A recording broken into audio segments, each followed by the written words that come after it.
为着要来增加着高风险族群的保护力，政府今仔日开始嘛开放着3类的对象，会当来做第2届的追加剂，也就是第4剂的预防射。也毋过，若要做第4剂，必须爱甲第3剂让5个月时间。目前国内符合做第4剂疫苗的族群大约是400万人。今仔日开放的头一天，北部遮透早到未少的长辈时代，到新北市的亚东病院来注射。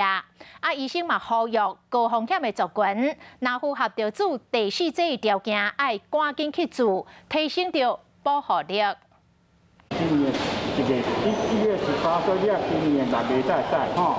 予医护人员看小人卡，毋过无符合条件，无法度做。开始自头一天，像安尼要未5个月，就来病院注射的时段未少。为了提升高风险族群的保护力，对今日开始开放3类对象做第4剂。因为本土疫情严重，开放头一天有部分时段赶来亚东病院要注射。当然会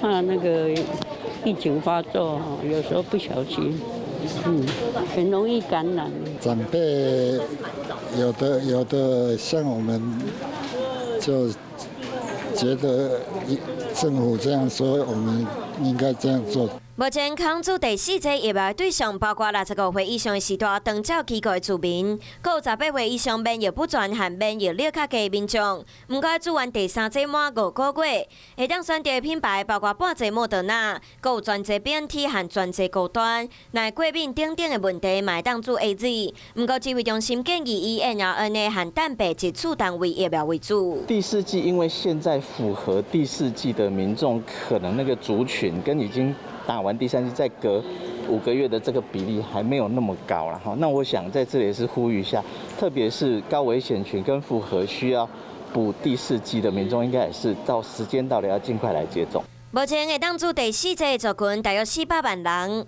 以上北市做咧，台北市对15号开始开放民众到各病院自问挂号，26号到21号开始注射。新北市39间病院、465间诊所，各有29区卫生所拢开放做第4剂。民众会当透过电话、网络来注文，或者是现场挂号的方式注射。提醒大家伫注射进前，爱记得查健保卡和小黄卡，而且甲注射的条件看清楚，片面无法度注射。Hello， 大家好，我是品轩。想要跟我一起品味生活中的大小事吗？一定要赶快打开华视的 YouTube 频道，按赞、订阅，并且开启小铃铛哦。